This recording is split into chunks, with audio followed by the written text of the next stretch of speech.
impossible de résumer en 10 minutes un événement poétique aussi disparate qui, Christine vient de l'expliquer, s'est déroulé pendant une semaine aux 4 coins de Bruxelles. Ce sont plutôt des flashs qu'on va vous présenter, histoire de vous faire comprendre l'ambiance très jeune et très conviviale qui émerge de ce bouillonnement culturel. Et pour accompagner cette évocation en fanfare, c'est le cas de le dire, là où les fanfares d'Etterbeek, la commune d'où part ce mouvement poétique avec comme centre de ralliement la place Jourdan, son piétonnier et la boutique Maelstrom, voisine de l'espace Sangor. Musique.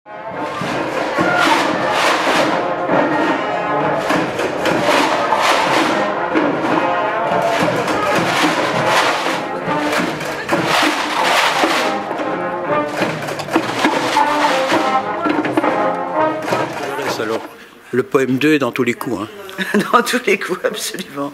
En tout cas, sur le coup de la poésie, absolument. C'est extraordinaire, parce que plus je m'intéresse, enfin, plus nous nous intéressons, disons, à ce qui se passe autour du festival, on se rend compte que, est-ce que c'est la poésie qui revient à la mode? Je ne sais pas, parce qu'on voit des jeunes partout. Normalement, quand on fait un salon littéraire, c'est comme tous des gens entre 100 et 150 ans, et ici, c'est plein de jeunes. C'est plein de jeunes. On a lancé un peu comme une bouteille à la mer, un appel à projet autour du thème la première fois. Il fallait bien un critère, on s'est calé sur ceux de la SNCB en disant les 15-26 ans, et on a reçu 150 poèmes et qui sont vraiment très intéressants, et je crois que l'art de dire, de s'écrire, d'être dans un au-delà de la langue, d'oser, c'est très lié aux jeunes pousses, et je crois qu'avec un moteur comme Laurence Viel, c'est formidable. Et l'histoire commence à leur donner raison. D'ailleurs, Giannoni a publié un livre CD qui s'appelle Ouf, dit par Laurence, qui vient d'obtenir le prix de l'Académie Charles Cros. Ben voilà. Voilà. Mais donc il faut toujours que la reconnaissance passe par l'étranger, et je suppose que maintenant, on va commencer à leur tendre une oreille très attentive. Laurence est partie, elle a été décrétée poète d'utilité publique à Paris, enfin bon... Oui, non, elle est partie. C'est la fusée. Hein. C'est la fusée. Mais dans cette fête, oui, je crois qu'il y a la force d'un arbre, l'arbre qui nourrit le monde. L'arbre, c'est l'arbre qui est notre fête. L'arbre qui abrite en son feuillage les oiseaux pépillants. L'arbre qui nourrit par ses fruits les hommes, et toutes les bêtes s'abritent dans son ombre. L'arbre du poème. L'arbre du poème, l'arbre du poème vient, dit.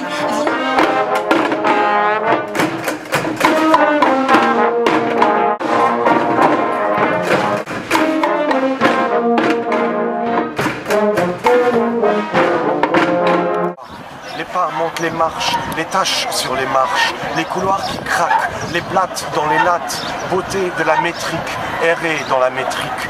Rituel incessant de nuages, l'horizon dans l'unité de son effacement posé sur la vitre, les lèvres remuent. Earn it. Spendthrifts burn it. Bankers lend it. Women spend it. Forgers fake it, the taxes take it, the dying leave it, heirs receive it, thrifty save it, misers claim it, robbers seize it, riches praise it. I held your eyes in each of my hands, Roumain-Beau. S'asseoir, pourriture nerveuse, pitre plein de pitié à craquer trop vite.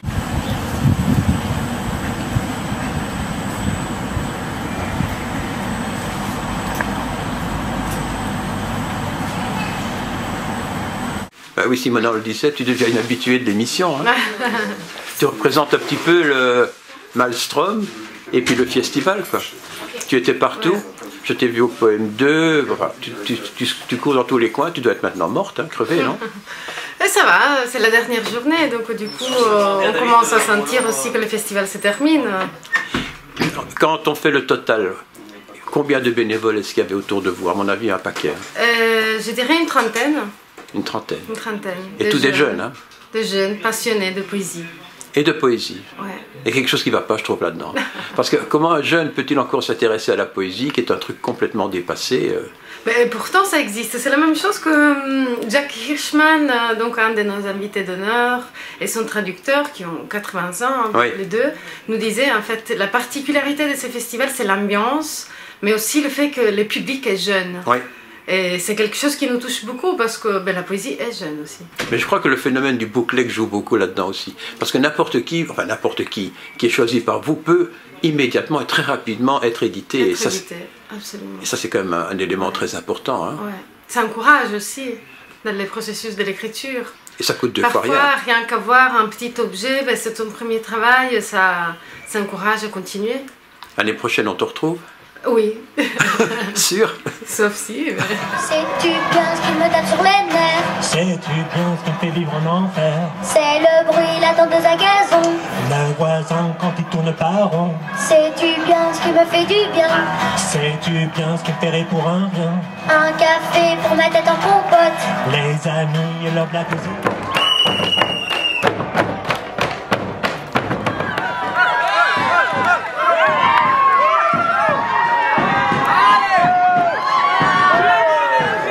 Après une semaine, je suppose que tu es mort, crevé, non? Non, je suis vivant. Oui, vivant, d'accord. En forme. Mais il s'est quand même passé énormément de choses pendant cette semaine. Beaucoup de choses, oui. Plus que d'habitude encore? Oui, beaucoup plus que d'habitude encore, ouais. En fait, continue de s'étendre, de s'étaler, de se diversifier. Moi, et heureusement, avec des partenaires aussi, hein, c'est ça que je veux souligner. C'est-à-dire, par exemple, dimanche, au Théâtre Poème. J'y étais, oui. Voilà, c'est le Théâtre Poème qui a complètement organisé l'événement. Donc ça, c'est du vrai partenariat. Mardi, au Midi de la Poésie, c'est les Midis de la Poésie qui ont complètement organisé l'événement. Le mercredi soir au Piano Fabrique, c'est en grande partie le Piano Fabrique que je remercie aussi, qui a organisé l'événement. Ce qui nous permet, nous, de nous concentrer sur les 4 jours conclusifs, qui sont les jours indoor, comme on les appelle, ici à l'Espace Sangor et à la boutique et sur le Piétonnier. Est-ce que tu as une idée du nombre de personnes qui directement ou indirectement ont été impliquées par tous ces événements? On peut les avoir comme ça, à vue d'œil, oui, par jour. Disons qu'il y a des gens qui font un jour, des gens qui font les 2 jours, des gens qui font la totale. Et donc, mais déjà l'an dernier, au total, on est arrivé près du millier de personnes. Oui, ça c'est sûr. Et pour Maelstrom, l'initiative du bookleg que moi personnellement je trouve extraordinaire, est-ce que ça se ressent également au niveau des ventes? Les booklegs évidemment sont cet objet de transaction quelque part poétique qui permet à tout un chacun, à des jeunes aussi qui ont peu d'argent, à des artistes qui ont très peu d'argent, de pouvoir rentrer dans un univers à 3 €. Lorsque tu sors un bookleg, parce qu'il y a maintenant des numéros et des numéros et des numéros, tu le sors à combien d'exemplaires au départ? Une centaine? 50? Alors les booklegs ont un système d'impression complètement atypique. C'est-à-dire que nous les imprimons en numérique. Oui, bien sûr. Et donc on fait un tout premier tirage entre 150 et 200. Ah, quand même. Et ensuite, il est tiré au fur et à mesure dont il y a besoin. Et par exemple, le Ouf de Laurence Viel qu'on a fait l'an dernier. Enfin, qui a eu le prix de l'Académie Charles Cros. Mais qu'il a eu quelques mois après, tu vois. Donc avant qu'il sorte, le livre CD, on a fait quand même la couverture à 1000 exemplaires, on les a finis. Donc, pour la Belgique, c'est incroyable. Ah oui, c'est incroyable. Un livre de poésie qui part à 1000 exemplaires, c'est quand même beaucoup. Enfin, Laurence est incroyable aussi. Ah, elle est incroyable, absolument.